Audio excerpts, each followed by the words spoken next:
चतुर्भुजं शशिवर्णं चतुर्भुजं प्रसन्नवदनं ध्यायेत् सर्वविघ्नोपशान्तये।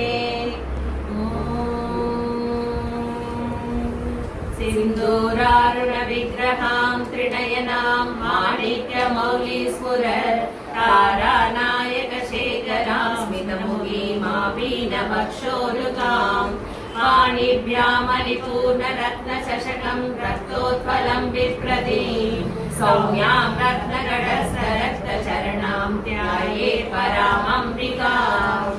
अरुणातरङ्गिताक्षीं त्रिकपाशाङ्कुशपुष्पबाणचापाम् अणिमादिव्याहृता मयूगैरहमित्येव विभावये भवानी।